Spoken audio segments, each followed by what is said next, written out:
बिस्मिल्लाहिर्रहमानिर्रहीम। अस्सलामुअलैकुम everyone, welcome back to my YouTube channel. कैसे हैं आप सब? मैं बिल्कुल ठीक हूँ और आज आप लोगों के लिए एक बहुत ही मज़ेदार और सिंपल दही भल्लों की रेसिपी लेके आई हूँ।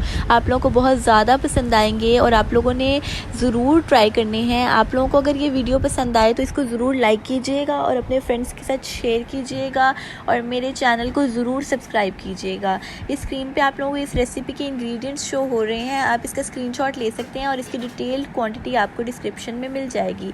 अब सबसे पहले हम लोग योगर्ट प्रेपरेशन कर लेते हैं। उसके लिए हम लोगों ने 3 पाव दही लिया है, उसमें मैंने आधा कप दूध थोड़ा थोड़ा करके ऐड करना है और उसको मैं अच्छे से विस्क करूँगी। उसके बाद मैंने 1 चुटकी नमक की डाली। अब मैं इसको दोबारा से मिक्स करूँगी और मैं इसमें तकरीबन थोड़ा सा दूध और ऐड कर रही हूँ क्योंकि मुझे कंसिस्टेंसी थोड़ी सी और पतली चाहिए। अब मैं इसमें 1 टीस्पून दही भल्लों का होममेड स्पेशल मसाला ऐड करूँगी, 1 टीस्पून इमली की चटनी, 1 टीस्पून खुबानी की चटनी ऐड की और अब मैं इसको अच्छे से मिक्स करूँगी। और अगर आप लोगों को दही भल्लों का जो होममेड स्पेशल मसाला उसकी रेसिपी चाहिए तो उसका लिंक आपको डिस्क्रिप्शन में मिल जाएगा। अब हम भल्ले प्रेपरेशन कर लेते हैं। उसके लिए मैंने तकरीबन 2 कप बेसन ऐड किया है अपने बाउल में। उसके बाद मैंने हाफ़ कप मैदा ऐड किया और मैंने जो हाफ़ टी स्पून अजवाइन और 1/4 टीस्पून मैंने इसमें मीठा सोडा ऐड करने के बाद पानी से इसकी अच्छा सा पेस्ट बना लेना है। और इसकी कंसिस्टेंसी आप चेक कर सकते हैं, इतनी ही होनी चाहिए, बहुत ज़्यादा पतली या बहुत ज़्यादा थिक नहीं होनी चाहिए। ठीक है, अब हम लोग पानी की प्रेपरेशन कर लेते हैं जिसमें हम लोगों ने भल्लों को सोक करके रखना है। उसमें मैंने 1 टीस्पून सॉल्ट और 7 टीस्पून शुगर ऐड करने के बाद इसको अच्छे से मिक्स कर लिया।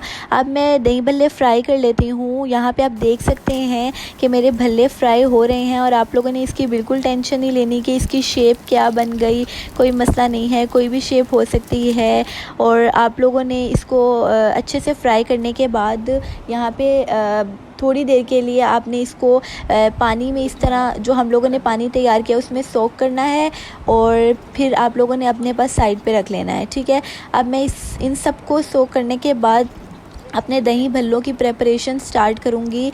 अब यहाँ पे मैंने भल्लों की प्रेपरेशन स्टार्ट कर दी है। मैंने सबसे पहले अपनी डिश में फ़र्स्ट लेयर ऐड की दही की जो मैंने प्रिपेयर किया था। उसके बाद मैं सेकेंड लेयर ऐड करूँगी जो मैंने बड़े फ्राई किए हैं उसकी। और अब यहाँ पे देख सकते हैं मैं इसके ऊपर एक थर्ड लेयर दोबारा से दही की ऐड करूँगी।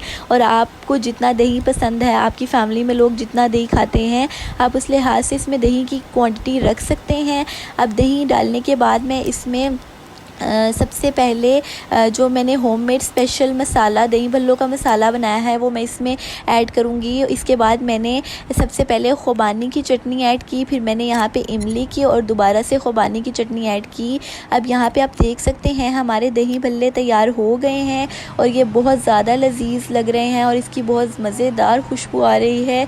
और ये जो दही भल्लों का मसाला है ये बहुत ही उम्दा है, आप लोग इसकी रेसिपी को ज़रूर चेकआउट कीजिएगा। इन भल्लों की स्पेशल बात यह है कि आप इनको फ्राई करने के बाद जो पानी में सोक कर रहे हैं उस स्टेप के बाद आप इसको 15 दिन से लेके 1 महीने तक अपने फ्रिज में स्टोर कर सकते हैं और ये बिल्कुल फ्रेश रहेंगे। आपने इसको फ्रिज से निकालना है, माइक्रोवेव में गर्म करना है and they are ready to use.